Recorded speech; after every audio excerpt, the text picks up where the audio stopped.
You talk about fear of failure in a number of different ways, and how inhibiting that can be to creativity and to growth and to the development of something new.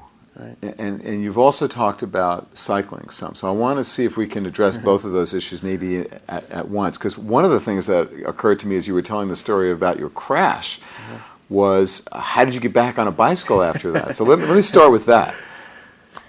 Well, it was a slow and painful process, but it was and still is something that I love. I mean, it is. If you were to draw out my circles and say the thing that I do for myself, it is the big thing that I do for myself. Cycling, both from the standpoint of just health. I mean, I want to be healthy. I want to stay fit, but it's also a great outlet for me. I mean, it helps me to keep stress levels down, and it's a nice, and it's also a time for me to think. I mean, when you're on the bike for 3 or 4 hours, oftentimes by yourself, what are you going to do for 3 or 4 hours on your bike by yourself? You're going to think, and that's a great thing. So I knew that I didn't want to give it up, but it was definitely scary. And friends of mine forced me to go back to that spot within the first year and ride down that hill. And I remember the first time I rode down it, I was like, "Oh my God!" I was scared to death. But you just get back on the bike, so to speak, no pun intended, and it comes back to you. But you had friends who were helping you to do that. Yeah, I definitely did. One in particular who he was there that day, and he just was a great. I don't want to say coach, but he was just there. He was a great supporter in terms of getting back on the bike, so to speak. And so he pushed you despite your fear. At some level, yeah. And he wasn't pushing me in a way that was overt. He was encouraging. He would say, "Let's go out for a ride." And slowly but surely, got back on it. And he signed me up to do a century, almost 1 year to the date of a century is a 100-mile bike ride. Signed me up to do one, literally almost 1 year from the date, and we went and did it together. And it was tough, but it was a great goal to have, and I had that as a goal, and I never looked back. What else have you learned about leadership and building companies from what you do as a cyclist? Using that metaphor again of it being a marathon, or in my case, it's a multi-stage race. I think if you look at great athletes, there's a lot of lessons about what makes them successful. Take a guy like Lance Armstrong. He was won the Tour 7 times in a row, unprecedented. Very few people had ever won it 5 times in a row, and he did it 7 times in a row. And he was unique because here's this race that's 2,500 miles long, raced over 21 days. That is cumulatively about 80 hours of time on the bike, that he has won anywhere from 8 minutes to 1 minute over his rivals. If you think about it, 8 minute out of 80 hours, I mean, it's like less than 0.1% difference between him and the next guy. So the margin for error is very, very small. And I think that is the difference between being a champion or not. It is the fact that he prepared meticulously to make sure he had that little edge. And he did that preparation and everything. He had a plan for how he would do a race. He would have a plan for how he prepared. He used to say that the tour is done in July. He would say the tour is won in December. It's won in December because that's when he was preparing. The prior December. The prior December. Obviously. Yeah. He was preparing in terms of, okay, what did he need to do to win that year? What was the equipment that he needed? He was one of the first people to ever go and actually train on the mountains that they would do the race in every year. Really? That was an innovation? It was an innovation. I mean, literally, he would go in May and in June, and he would ride up these, climbs, these 10, 20-mile rides up these climbs. And not just once, by the way. He would do it 4 or 5 times in the same day, with the goal of thinking about, what am I going to do the day of the race? And so taking that idea of having a plan, being prepared, and making sure you have the right pace, those are all things from being prepared for anything, especially being an athlete. Making sure that you have that plan, making sure you're doing all the preparation before you get to the race event, and making sure when you go to the race that you set the right pace. I mean, Lance was very I mean, he knew exactly where he would attack on a mountain stage. And he had that, and so he knew I was going to take it easy up to this point, and then this is the point where I was going to push really hard. And so I think those are lessons that you can take into your, not even just your work life, but your entire life. You know, do you have a plan? Are you preparing for the things that matter to you? And you're setting the right pace? Those three things were lessons for me that made a big difference. So are those lessons that you try to convey to the startups that you're advising now? Absolutely. You know, I always tell everybody, I write a blog, and I recently wrote about this idea of, you know, if you don't know where you're going, then you're lost. And if you don't, which means if you don't have a plan, and to me a plan is, what are the 3 to 5 wildly important, the most important things that you need to get done? If you as the leader of an organization don't know what they are, then how can you expect anyone to know what they're supposed to be doing? And if you don't know what they are, then it's going to lead to failure. And so I push people really hard to keep it really simple. Make sure you understand what those 3 to 5 things are, and then make sure everyone in the organization understands what those things are. And rally the entire team around those things. Constantly communicate them, and get everybody focused on them. Because I don't think an organization can actually accomplish more than a few big things at a time. And so having that plan is key. And then also being prepared. We, for example, with our sales organization, every night, you're speaking about now. Vontu, our sales organization, we bring our sales organization, fly them all in from all around the world every 90 days. Spend 2 to 4 days in San Francisco, where we were based typically, and we would train. We would go through all kinds of simulations. Sitting down with a customer, how do you have a discussion with them? Sitting down with the customer who's an angry customer, how do you have that discussion with them? A happy customer. Because we believed that you had to be prepared. And our salespeople were wildly successful because when they actually sat down with that customer, they knew what to do. They knew what to say. They knew how to deal with it. So yeah, that concept comes into everything about being in a startup. And are there other ways in which you've brought your passion for cycling into your work life in a way that has been mutually enriching? Yeah, I mean, there's sort of taking lessons about athletics and applying them to your work life.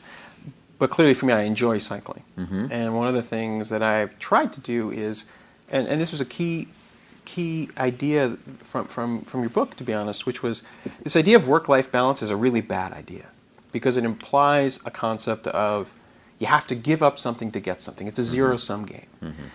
So for example, a lot of people will say, well, I can't be in a startup and be physically fit because I don't have the time. Well, my view was, okay, I needed to get to work, so why don't I figure out how to bike to work? And so I started biking to work. So I would get the enjoyment of what I wanted, which was I got to bike for an hour every morning. I figured out how to make that work. I would figure out how to take my clothes to work, and I took a shower near the office, etc. So I figured out how to make it a part of what I needed to do anyway for work. And then I actually tried to bring cycling into the whole work environment with other people. And so that became a job requirement? Well, it wasn't a job requirement for everybody, but there were other people there that were athletic, and so I encouraged a group of them to get together, and we created a couple of triathlon teams. So we had swimmers and runners and bikers, and we would get teams of people, and there'd be one person would swim, and I would bike, another guy would run, and then we had a couple of teams, and it became this sort of office competition, and it was lots of fun, and so then we all ended up training together and biking together, and if you're on the bike, oftentimes you're talking about work, so we sort of just blended those things together. And that had an effect, which was I was happier, other people were happier, but it also interestingly created a culture. Because I was a CEO, I was establishing this culture that other people in the company started to create these interesting groups, if you will. Around their interests. Around Around their interests, exactly. Didn't have to be cycling. No, people had, I'll call it a tasting group. I don't know what I call it. They typically go out, they would do tastings of champagne. So they did scotch one time and foods. And I wasn't a part of that. I didn't help start it, but it sort of happened naturally because they saw other people doing it, especially the CEO doing it. So you had people getting drunk instead of doing work. Is that what you're saying, Joseph? Is that what you're advocating for here? No, I encourage them to find their interests and their passions and to figure out how to blend them into their Well, how did that help? How did that help Vontu? Well, it helped Vontu because it created this camaraderie and this sense of teamwork that, look, when you work, you do spend 2/3 of your waking hours each day during a business day in the office. It is a big benefit if you actually have something in common with some number of people that you work with. I'm not saying you need to be friends with everyone you work with, because that's not going to happen. I mean, I'm realistic about that. But at least if you have relationships with some number of people in the office, that camaraderie will lead to, in my opinion, lead to higher productivity, higher job satisfaction, higher engagement, which will lead to a more successful company. I mean, how can you argue with that? Well, I wouldn't argue with it, but as you know, many people would have concerns about that, or just don't see how you can mix the different parts of life in a way that is mutually beneficial. And I think the trick comes back to, if you have a plan and you know how you're going to measure your success, then you don't worry about that kind of stuff. You don't worry about whether people are maybe leaving one day at 4 o'clock to go to a wine tasting. What you care about is, did they deliver the results? The results.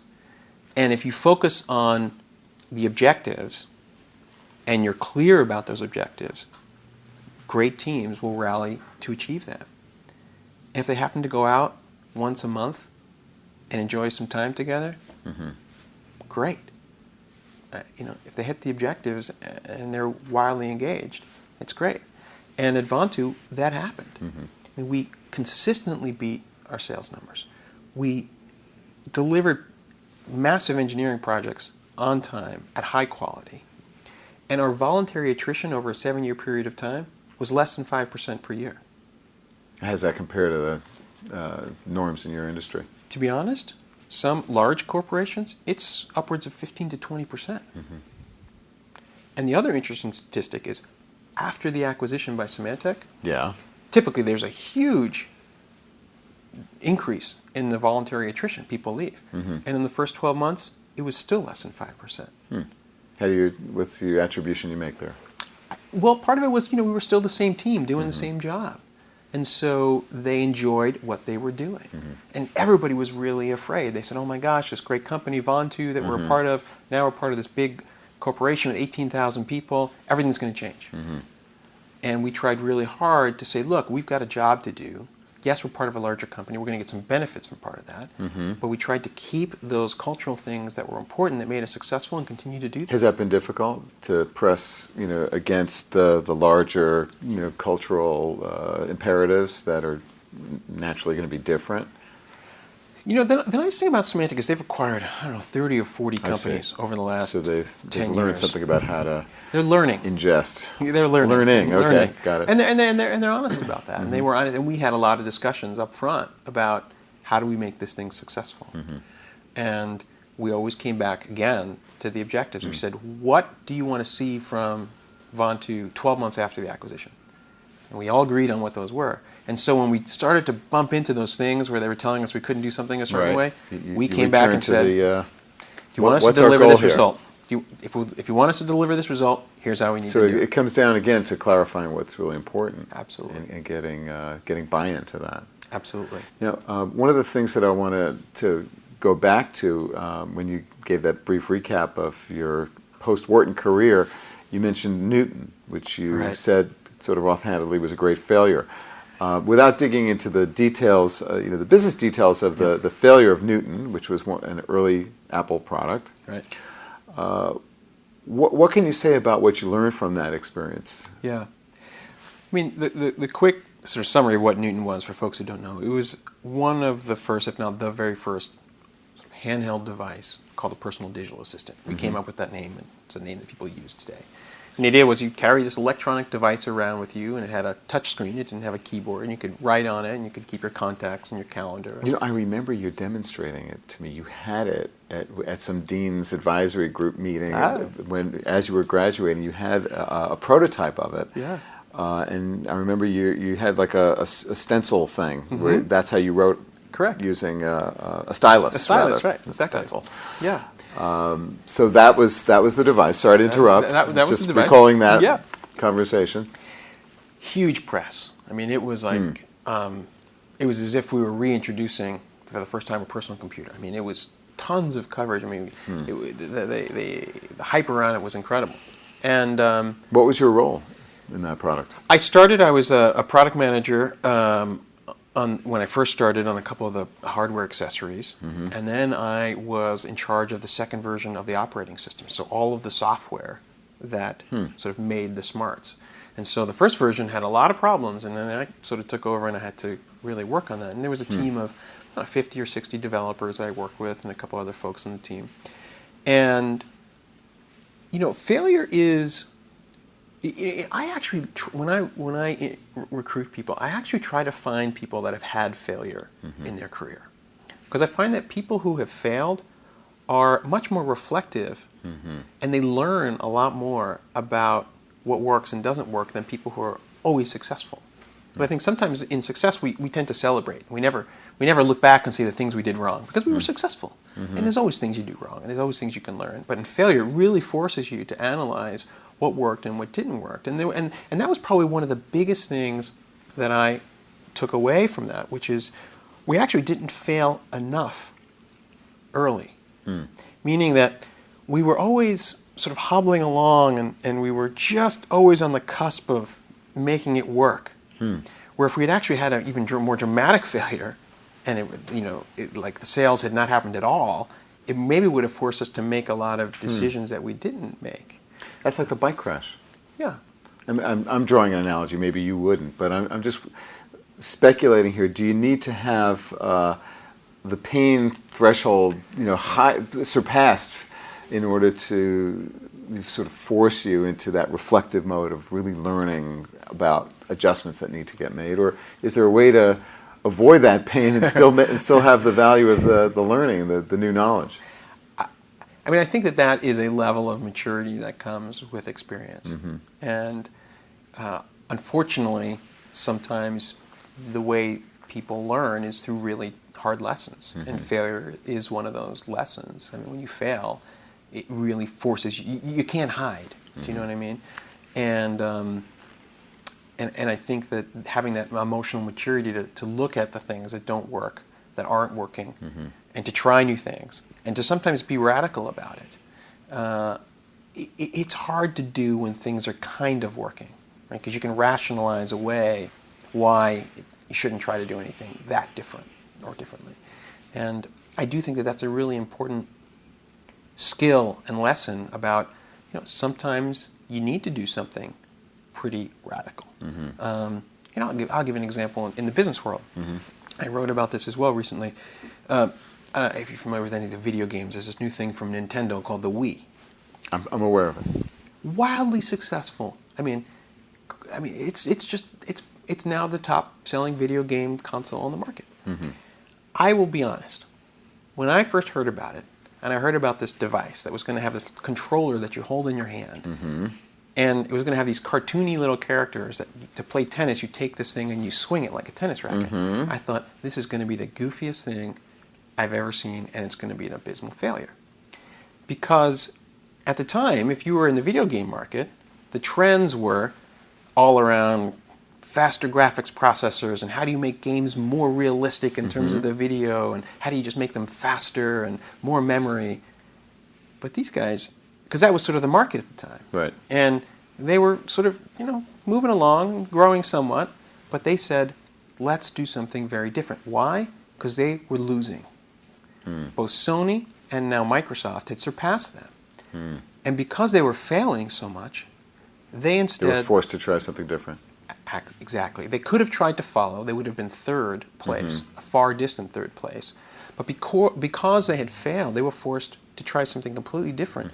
And what did they do? They said, let's go after a completely different segment of people that have never played a video game before. With something that is so much simpler and in a lot of ways a lot more intuitive. Let's figure out how to go after a whole new market and potentially expand the market for video games. And they had to do it out of necessity because of that failure. At least that's I wasn't there. No, but it's an interesting thing. Why did they go down that path? And the reality is that they just thought differently because they were forced to. You talked earlier about the friend who got you back on the cycle. Yeah. What else have you learned, and do you try to impart to people that you counsel about developing a network of supportive relationships that you need to be successful? Right. I'm a big believer in this concept of the team. That the most important thing you can do in a startup or any organization is about people. And yes, there's an element of hiring and engaging the team if you're the CEO that works on the team. But I'm a big believer that your team extends far more wide than just the people that are in your organization. And I was really fortunate that I have always had some good mentors, people either officially or unofficially, that I would reach out to and ask for help. For example, I had on the board of my last two companies the former CFO from Bank of America. You're probably thinking, why is this gray-haired guy who was part of this massive organization helping in a startup? Well, it turns out he was a really great guy to think about operational complexities that he had to deal with on a much greater scale that absolutely applied to being a startup. Now, he also tends to be a very exceptional guy who can think about life in a startup. But here was this guy who was the person I would turn to when I wanted a voice on our board of directors that I could use as a sounding board, and someone that we could spend 2 or 3 hours together bouncing ideas off in a very safe way. Because especially as a CEO, it's a very lonely job. It's a lonely job because you've got this whole company of people that are looking to you as the leader, and you don't want to ever, seem like you're not sure or you don't know the answers. You've got a board of directors, typically of investors, that are giving you millions of dollars. The last thing you would do is show up. They don't want to see your doubt. Right, you don't want to show up to them and say, "I don't know what to do." They talk about a career-limiting move. I mean, that's one of them. And so, having a set of people that you can turn to for help, guidance, coaching, and advice is a really, really powerful thing. And building that network, I think, helps you make you much more successful because it's people that you can interact with and share very intimate things. And it's not just, by the way, in professional life. It could be in all areas. I mean, every good athlete has a great coach. I mean, find me an athlete that doesn't have a great coach. Michael Jordan. I mean, the coach of the Bulls, he's legendary. Lance Armstrong had this guy, Chris Carmichael. He's this phenomenal coach. Tiger Woods, he's got his great coaches. Every single athlete has a great coach. So why don't we think about that in our professional lives? Who is your great coach? And having that person as your great coach in my opinion, makes a big difference. The economic news of the day is just continually depressing, and increasingly so. What thoughts do you have about what it's going to take for young entrepreneurs to be successful, given the very challenging economic environment that we're currently facing? Yeah, it's definitely a challenge, clearly. And it sort of depends on this state of where you are in terms of being an entrepreneur. If you're thinking about starting a company now, I'm actually very bullish on starting a company now. And that's actually the typical reaction. People go, how could you be bullish? That? Yeah. There's very little money in the venture capital market. But please continue. What leads you to your optimism? One is history, two is experience, and three is sort of the reasons for why those things have worked. Number one, if you look historically, some of the best companies have been started in downturns. Microsoft and Apple in the late 70s, Cisco in the mid to late 80s, horrible time. Google really took off after the whole dot-com implosion. And so the question is, why is that a good time to start? Well, what happens when there's a boom time is there's a lot more competition for everything. It starts with capital. If you're trying to raise money, when times are good, if you get funded with a good idea, there's going to be 10 or 20 other companies that get funded to do the same exact thing. When we started Vontu, we started late 2001, it was not a very good time to raise money. And we raised money. There was really no company that got funded until almost 18 months after we were funded to compete with us. And we were ready now 18 months ahead. So it's a great time to start because if you can get capital, it's a competitive advantage. Second reason is because it's easier, it's never easy, but it's easier to hire great people because there are fewer great opportunities. So if you have a great opportunity... It's a buyer's market in the labor market. On some level, it's a buyer's market, yeah. It's easier to recruit people out of companies that are unhappy. People are looking for new and exciting things. And so it's easier to hire great people. And then all the other resources around a company, too, are easier. Whether it's simple things like lawyers and PR firms and real estate are less expensive. They're hungrier. And then the third thing I'm a big believer is, look, the economy will turn around. It always has, for hundreds and hundreds of years. It might not be in 12 months, it might be in 24 or 36 months. But if you're smart about how you manage it, you're getting in at the beginning of an economic cycle. And now you've got the wind at your back for the next 5 to 10 years of this next cycle to grow the company. And it's way easier to be accelerating your growth when you're taking advantage of an upswing in the economic cycle. So if you're starting for those reasons, I think now is a great time to start. Scary. You got to make sure you love what you're doing, and you're going to have to be ready to deal with a lot of challenges, and it's not going to be easy. But there are actually some benefits to being a startup today that I actually like. We're about to conclude here, and before we do, I wanted to get some thoughts from you about the future. So, two aspects of that. One, your future. What's the next 5-year horizon look like as you're seeing it today? And well, then I'll ask you the other question I had in mind. So, what are you thinking about for the next phase? Still working through it, to be honest. But my inkling is really to focus on a couple things. One is clearly continue to invest in my personal life and my relationship that I have, and continue to develop and grow that on my personal life. The second is to continue to invest in my community. Clearly staying involved here at Wharton, but also there's a homeless nonprofit that I'm on the board of in San Francisco, focused on mostly homeless women and homeless pregnant women and families, and how do you help them give birth to healthy children and get them into housing, and spending a lot of time on that because poverty is such a big challenge that we face in this country. And then professionally, to be honest, actually trying to be a bit of that coach that I talked about.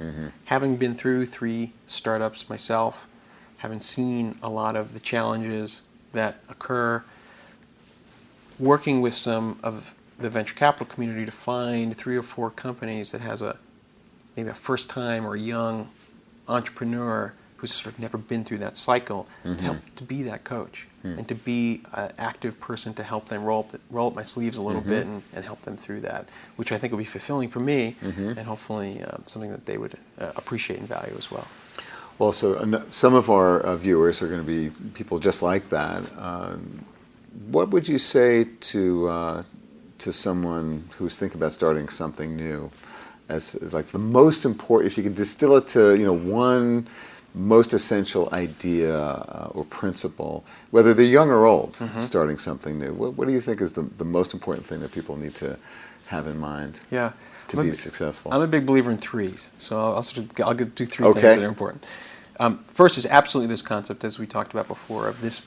You have to approach this as a marathon, and you got to think about how to get to the end game and be there for the next 10 years. So make sure you have the right plan and set the right pace. The second one is it's about leadership, and leadership starts with you. And it starts with you having a plan for yourself and then having a plan for what you're trying to do. And my definition of a leader is somebody with followers. And so your job is to figure out how to have the most engaged followers that you can get.